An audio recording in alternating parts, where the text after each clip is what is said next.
Kraksalni Pungdi Borjorawo Kailasahar Banghai khoroknwi romjakha mwisri eba Chwrai khoroknai hwnai uansauwi.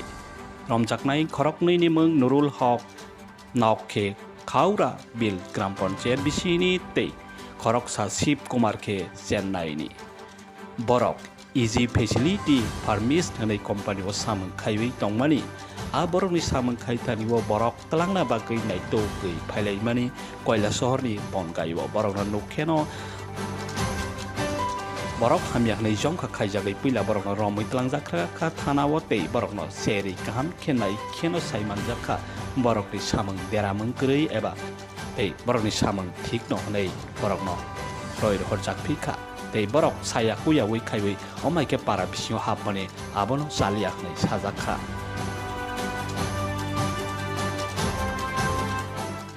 Sir আজ দুজন লোককে আটক করা হয়েছিল যে ছেলেধরা সন্দেহে, তো সেই বিষয়টা নিয়ে কি বলবেন? কিছুক্ষণ আগে আমাদের কাছে একটা ইনফরমেশন আছে যে ফুলবাড়ি গান্ধী এলাকাতে দুজন যুবক লোক লেবার নিয়োগ করার জন্য কৃষকের সঙ্গে কথা বলছে, কাগজপত্র কালেকশন করছে। তো সচেতন নাগরিকের সচেতনতার কারণে এটা প্রশাসনের নজরে এসেছে।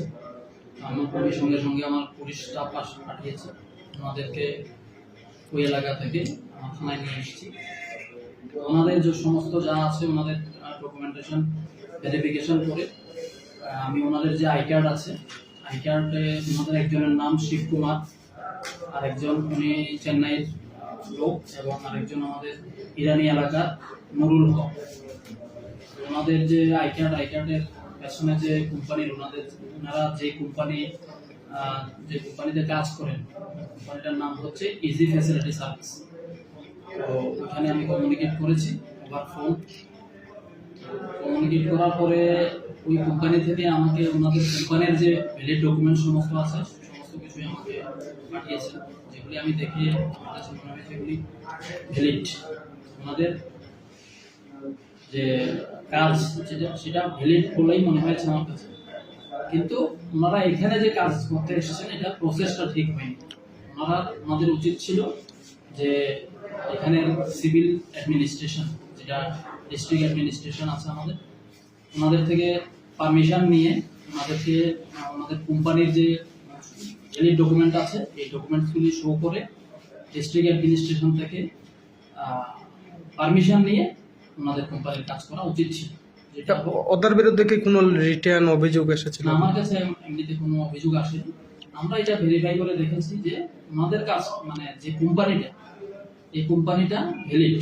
ওনাদের কাজ হচ্ছে অ্যাকচুয়ালি বাইরে যে সমস্ত ফ্যাক্টরি, হসপিটাল, নার্সিং হোম যেগুলি আছে ওইগুলিতে বড় বড় ইনস্টলেশন যেগুলিতে আছে ওইগুলিতে হাউসকিপিং, হোম সার্ভিস বা বিভিন্ন জাতের যে লেবার কাজ ওই কাজের জন্যই লোক ওনারা কালেকশন করেন। আমাদের এখানে যেভাবে বিভিন্ন সিকিউরিটি এজেন্সি আছে ওইগুলিতেও লোক ওনারা কালেক্ট করে যার যেখানে দরকার হয় যেসব ইনস্টলেশনে ওইগুলিতে দেন, ওই রকম ভাবেই একটা কাজ ওনারা করছেন।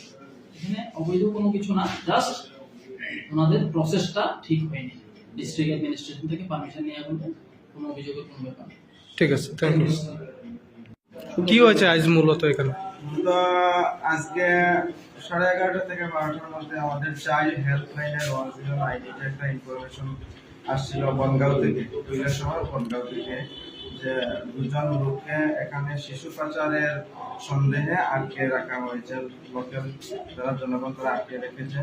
তো আমরা এই বিষয়টা জানার পর আমরা অনুভূতি district child helpline, district child protection unit, CWC district child welfare কমিটির পরামর্শে আমরা ওই জায়গাতে ভিজিট করি এবং সঙ্গে সঙ্গে আমরা পুলিশকে ইনফর্ম করি। আমাদের ডিএসপি সঙ্গে আলোচনা হয় এবং ডিএসপি ম্যাডাম আমাদের কৈলাসহর পিএস থেকে পুলিশ পাঠান এবং পুলিশ এবং child helpline, district child protection unit আমরা যৌথভাবে ফুলবাড়িকান্দিতে যাই এবং সেখানে গিয়ে দেখি এলাকার স্থানীয় জনগণ দুজন লোক, একজন তামিলনাড়ু থেকে আগত এবং একজন আমাদের কৈলাসহর সাব ডিভিশনের, ওনাদেরকে আটকে রেখেছে।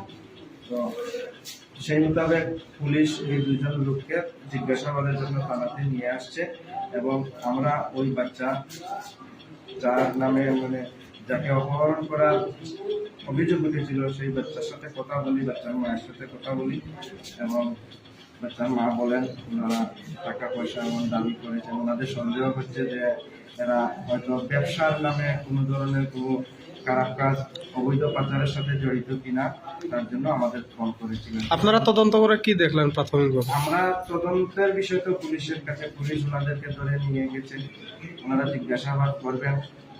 যদি মনে হয় যে ওরা গিল্টি, সেই মোতাবেক ব্যবস্থা নেবে, না যদি মনে হয় ওরা নির্দোষ, সেই মোতাবেক পুলিশ কাজ করবে। আমাদের কাজ হচ্ছে এইভাবে, শুধু এখানে না, যে কোনো জায়গাতে যদি দেখা যায় এমন সন্দেহভাজন কেউ অবৈধ পাচারের সাথে জড়িত, সে শিশু হতে পারে, প্রাপ্তবয়স্ক হতে পারে, সাথে সাথে প্রশাসনের সহযোগিতা নেওয়া প্রয়োজন এবং সবাই সতর্ক থাকা প্রয়োজন। ঠিক আছে।